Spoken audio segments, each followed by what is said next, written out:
आज प्रातःकाल एक समाचार हमें प्राप्त हुआ। बागेश्वर धाम के धीरेन्द्र कृष्ण शास्त्री बड़े प्रसिद्ध व्यक्ति हैं, पता नहीं महाराष्ट्र में संभवतः उनकी कथा चल रही है। तो कल मंच से उन्होंने हमें बड़ा सुनाया, 8 मिनट तक निग्रह चालीसा का पाठ करते रहे। तुम ऐसे हो, तुम वैसे हो, तुमको ये करना चाहिए, वो करना चाहिए। तो चूँकि उन्होंने व्यासपीठ से कहा, आरोप लगाया, अब वहाँ जाने का न मेरे, हालांकि उन्होंने कहा कि मैं आपसे पर्सनली आकर मिलूँगा। ठीक है भाई, स्वागत है, हमारे पास समय होगा, हम उस स्थान पर उपलब्ध होंगे तो मिल लेंगे। तो उन्होंने बहुत कुछ कहा कि भाई आपके पास ज्ञान होगा, शास्त्र ज्ञान होगा, लेकिन उसका कोई सदुपयोग समाज में नहीं दिखता। आप संतों की निंदा करते रहते हैं, संतों की निंदा करने वाला, दूसरे को नीचा दिखाने वाला, ज्ञान का अभिमान करने वाला व्यक्ति सबसे बड़ा धूर्त होता है। बहुत कुछ उन्होंने कहा। अब बात ऐसी है कि पहले दिन जब हम यहाँ आए थे, इन्होंने मुझे एक दर्पण दिया, बड़ा अद्भुत दर्पण है। किस कारीगर ने वो दर्पण बनाया मुझे नहीं पता, लेकिन अद्भुत दर्पण ऐसा है कि 2 तरफ से दिखता है, दोनों तरफ ऐनक लगा है। एक तरफ से देखने पर औकात दिखती है, दूसरी तरफ से महत्वाकांक्षा। एक तरफ से आप देखेंगे तो चेहरा छोटा दिखेगा और एक तरफ देखेंगे तो बड़ा दिखेगा। हाँ, वही उत्तल वतल आदि होते हैं। तो एक तरफ देखने पर चेहरा इतना बड़ा दिखे, ये महत्वाकांक्षा है, और दूसरी तरफ से औकात दिखे, ये बात। धीरेन्द्र शास्त्री ने यह कहा कि उनको शास्त्र का ज्ञान नहीं है। उन्होंने कहा कि भाई मुझे शास्त्र का ज्ञान नहीं, मैंने पढ़ा नहीं, वेद नहीं पढ़ा, पुराण नहीं पढ़ा, शास्त्र नहीं पढ़ा, फिर भी मैं सनातनी हूँ, ये सब उन्होंने कहा। तो जिस विषय का आपने अध्ययन नहीं किया, उस विषय का आप बोध कैसे करा सकते हैं? अगर कभी उनकी, उनके शिष्य की, उनके परिजन की, उनके गुरु जी की तबीयत खराब हो, भगवान न करे ऐसा हो, लेकिन अगर हो जाए और किसी ऐसे चिकित्सक के पास उनको ले जाया जाए जो कहे कि देखो मैंने कोई डॉक्टरी पढ़ी नहीं, लेकिन मैं स्वयं को डॉक्टर खानदान का मानता हूं, जो कि बाप चाचा सब डॉक्टर ही रहे, तो आत्मा वे जाए थे पुत्र। पुत्र क्या है? पिता का ही वंश है, पिताजी नामी सर्जन रहे थे हमारे, तो थोड़ा तो हम सर्जरी कर दें, भले उतनी कुशलता से न करें, लेकिन फाड़ के तो सी देंगे। तो ऐसी स्थिति में क्या वो अपनी शल्य चिकित्सा ऐसे चिकित्सक से कराएंगे? नहीं कराएंगे। या कोई वाहन चालक कहे अरे हमारे पिताजी फाइटर प्लेन उड़ाते थे, एक बार देख लो कैसे उड़ाया और कैसे बैठाया, तो तीसरी बार में तुमसे बेहतर उड़ा देंगे। तो ऐसे पायलट पर भरोसा करके आप विमान पर नहीं बैठेंगे। तो स्वयं स्वीकार कर रहे हैं कि हमने शास्त्र नहीं पढ़े, हमने वेद पुराण स्मृति का अध्ययन नहीं किया, निग्रहाचार्य ने किया, ये भी स्वयं कह रहे हैं। लेकिन कहना क्या है कि आप मत बोलिए, मैं बोल सकता नहीं क्योंकि पढ़ा नहीं, आपने पढ़ा है लेकिन मत बोलिए। उन्होंने 2-3 संतों के, अपनी दृष्टि में जिनको वो संत मानते हैं, उनका उन्होंने नाम लिया, जिसमें तुलसी पीठ के रामभद्राचार्य, मलुक पीठाधीश्वर राजेंद्र दास देवाचार्य जी का नाम लिया, देवकी नंदन, बड़े भैया देवकी नंदन कहा उन्होंने, और रमण रेती वाले कारष्ण शरणानंद जी का नाम लिया। यही सब 4-5 का उन्होंने नाम लिया था। बागेश्वर धाम के नाम से नकली मंत्र चल रहे हैं, बागेश्वराय विद्महे और क्या क्या, नकली गायत्री। शास्त्र में प्रत्येक देवता का निश्चित मंत्र है, गायत्री है। सागर पद्धति से कोई अपने इष्ट का अनुग्रह प्राप्त करके कुछ प्राप्त करने अलग बात है, लेकिन एक और मैंने सुना था, धीरेन्द्र शास्त्री ने कहा था, वेद मंत्रों को बदलने का समय आ गया, द्यौ शांति को द्यौ क्रांति कर दो। वेद हम आप नहीं बनाए ना, भगवान के निश्वास भूत अनादि वेद प्रकट होते हैं। ब्रह्मदेव ने वेद लिखे नहीं, ब्रह्मदेव को वेद प्राप्त हुए, और उतने ही प्राप्त हुए जितना का वो अधिकार रखते थे।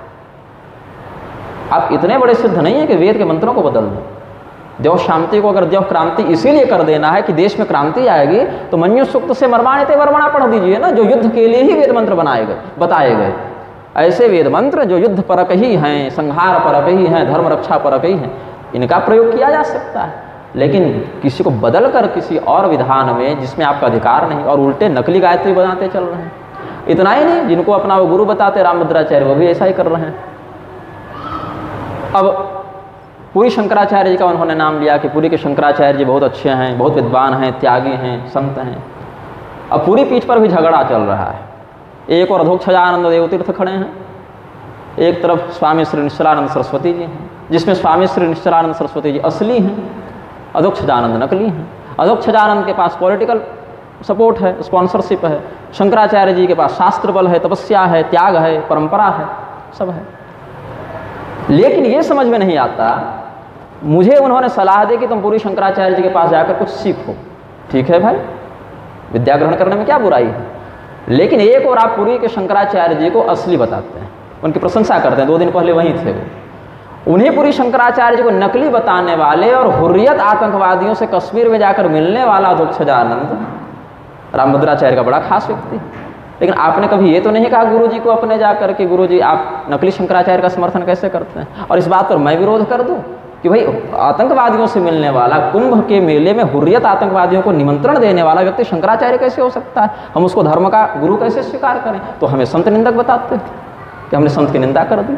कोई आकर बम फोड़ जाए तो फिर गाली दोगे उसको कि मुसलमानों ने आकर बम फोड़ दिया, आतंकवादियों ने बम फोड़ दिया, और उनको निमंत्रण देने वाला तुम्हारे गुरु के लिए शंकराचार्य हो जाता है। ये सब बातों को ध्यान रखना चाहिए। फिर कहते हैं कि तुम सनातन धर्म के गुरुओं पर बड़ा बोलते हो, कभी मुसलमानों और ईसाइयों पर क्यों नहीं बोलते? ये भी एक आरोप लगाया। मैंने कहा बिल्कुल बोलता हूँ, बल्कि लिखा हूँ, कई पुस्तकों में लेख में लिखा हूँ। लेकिन ये बताओ कि हमने तो विरोध कर दिया, वृक्षों का हमने विरोध कर दिया, लेकिन अगले दिन हमने क्या देखा कि तुम्हारे कथित संतों में से एक बड़े हैं अवधेशानंद जी, अवधेशानंद गिरी। उन्होंने अपने प्रवचन में क्या कहा? प्यारी कुरान, पवित्र बाइबल और हमारे वेद समकक्ष रख रहे हैं। जिस व्यक्ति के लिए कुरान और बाइबल पवित्र और प्यारी है, राधे माँ को जो महामंडलेश्वर बना दिए, राधे माँ में क्या संतत्व है भाई? वो धर्म के किस परंपरा के किस सिद्धांत का आचरण करती है या करवाती है, और उनको महामंडलेश्वर बना दिया गया और हमने विरोध किया। तो क्या मैं संत की निंदा कर रहा हूँ कि मैं धर्म के शास्त्रीय प्रारूप के लिए बोल रहा हूँ, उसके लिए लड़ रहा हूँ? और फिर देखा कि यही नागपुर में मोहन भागवत संतरों का अड्डा है ना नागपुर, शास्त्रों को बदलने की पैरवी करने लगे कि शास्त्रों को बदल देना चाहिए, शास्त्र पुराने हो गए, अधिवेशनों में कहते हैं। वही आरएसएस राष्ट्रीय मुस्लिम मंच और ईसाई मंच बनाती चल रही है। वहीं के इंद्रेश कुमार भगवान मर्यादा पुरुषोत्तम परब्रह्म श्री राम को इमाम हिंद बताते फिर रहे हैं। ऐसी स्थिति में अगर हम वृक्षों का विरोध कर भी दें तो उनको गले लगाने वाले तो तुम लोग ही हो। तो हमारा विरोध करना कहाँ तक सार्थक हो रहा है? इसके बाद अभी एक और प्रसंग सुनने में आया, सरकार जो है वो हर गांव में राम मंदिर बनवा रही है। ठीक है भाई, सरकार धर्मनिरपेक्ष है, लेकिन संविधान से धर्मनिरपेक्ष शब्द हटाएगी नहीं, लेकिन राम मंदिर बना रही है, बहुत अच्छी बात है। राम मंदिर में पुजारी कौन होंगे? बोले आदिवासी होंगे, दलित होंगे, किन्नर होंगे, सब होंगे। शास्त्र में जिसके लिए जो मर्यादा बताई गई है, यहाँ छोड़िए, मैं गर्भगृह में प्रवेश नहीं कर सकता क्योंकि मेरी अभिषेक परंपरा भिन्न संप्रदाय से हुई है, यहाँ आराधना विधान भिन्न संप्रदाय से है। धर्माधिकारियों में भी अन्य संप्रदाय के मंदिर के गर्भगृह में प्रवेश करना या अर्चना करना विहित नहीं होता है। अन्य संप्रदाय का व्यक्ति कामाख्या में जाकर पूजा नहीं कर सकता, हम अपनी परंपरा के आराधना को दूसरे के मंदिर में नहीं कर सकते। ये तो अलग अलग मर्यादा है।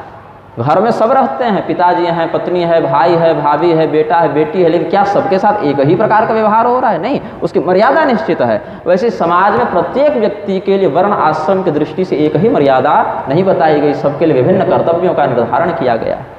एक और कहोगे अभी ब्राह्मणों ने जाति बनाई, यही मोहन भागवत नागपुर से बोलकर गए ना, ब्राह्मणों ने जाति बनाई, जातिवाद मिटा दो।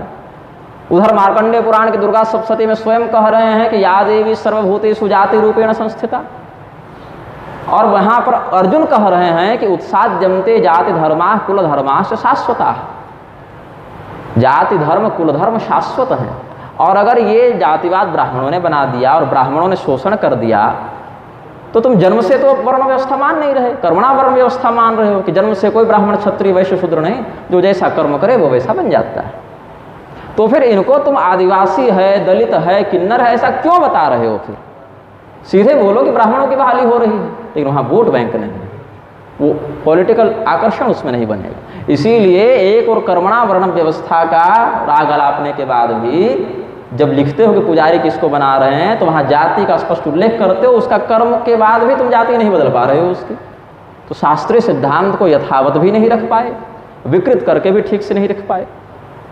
मलुक पीठ के स्वामी जी को हमने गौ सेवा के क्षेत्र में अभी फाल्गुन शुक्ल द्वादशी को यशोवर्धन सम्मान निवेदित किया था गौ सेवा के क्षेत्र में। प्रत्येक वर्ष 12 सज्जनों को दिया जाता है। तो 11 ने तो स्वीकार कर लिया, उन्होंने लौटा दिया। क्या कहा लौटाते हुए कि पहले उनको कहो कि सबके विरुद्ध बोलना बंद करें, सबके विरुद्ध बोलना बंद करें। रामभद्राचार्य ने अपने ग्रंथों में आदि शंकराचार्य जी को पागल लिखा, आदि शंकराचार्य जी को, रामानुजाचार्य जी इत्यादि को अंधा लिखा। आपने कभी उनका विरोध तो नहीं किया, अपितु आपने तो उनको सार्वभौम वैष्णव जगत गुरु बना दिया। मुरारी बापू ने स्मशान की अग्नि से फेरा दिलवा दिया, अली मौला करने लगे, उनके मंच पर जाकर तो आप हाथ जोड़ते हैं। व्यासपीठ पर अनधिकारी के द्वारा बैठकर अनधिकृत शब्दों का कीर्तन करवा देना आपकी दृष्टि में गलत नहीं है, और मैंने टोक दिया तो कहा कि सब पर बोलना बंद करें। तो अब क्या करें, मैं भी अली मौला करने लगूं? ये तो नहीं होगा ना।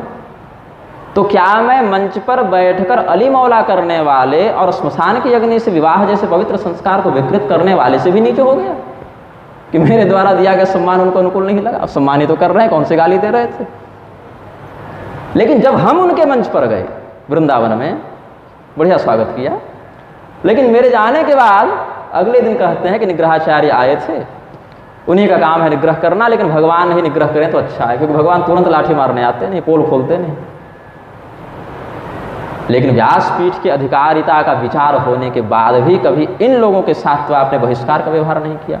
या तो ऐसी बात है कि गौ सेवा करने वाला व्यक्ति सम्मान का पात्र नहीं, ऐसा सोचते होंगे, या फिर यह सोचते होंगे कि मैं केवल ऐसे ही वर्णाश्रम विरोधियों के द्वारा सम्मान का पात्र हो सकता हूँ, शास्त्रनिष्ठ व्यक्ति के द्वारा सम्मान का अधिकारी मैं नहीं हूँ, ऐसा चिंतन कर सकते होंगे। विद्याभास्कर स्वामी जी के मंच पर गए हम, वहाँ उन्होंने हमारे ब्रह्मदंड को, दंड नारायण भगवान को प्रणाम किया। इसको लेकर संप्रदाय वाले कहने लगे कि असांप्रदायिक शाक्तों के तांत्रिक दंड को तुम कैसे प्रणाम कर सकते हो। स्वामी जी ने संप्रदाय की मर्यादा को खंडित किया, जबकि महाभारत में जहाँ दंड नारायण का स्वरूप वर्णित है वहीं पर कहते हैं दंडो ही भगवान विष्णु यज्ञो नारायण स्वयं सस्वद्रूपम महद्विभ्रन महापुरुष उच्यते। भगवान विष्णु ही दंड नारायण के रूप में आकर अधर्म का संहार और धर्म की रक्षा करते हैं। फिर कहा कि निग्रहाचार्य तो शाक्त हैं, कामाख्या परंपरा से हैं, वैष्णव ही नहीं हैं, इसीलिए इनको कथा ही करने का अधिकार नहीं, क्योंकि कथा तो वैष्णव के मुख से सुननी चाहिए। तो जहाँ श्रीमद् भागवत के श्रवण का महात्म्य वर्णित है वहीं पर कहा कि विष्णु के मुख से उत्पन्न होने के कारण ब्राह्मण वैष्णव है।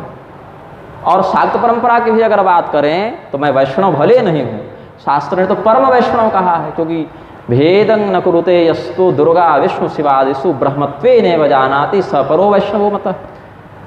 जो व्यक्ति भगवान महादेव में, भगवान ब्रह्मदेव में, भगवती दुर्गा में, भगवान विष्णु में भेद नहीं देखता, एक पर ब्रह्म के रूप में जो देखता है वो परम वैष्णव होता है। हमने नहीं कहा, तो वेद व्यास जी ने कहा, फिर हमारी वैष्णवता में क्या दिक्कत है। और अगर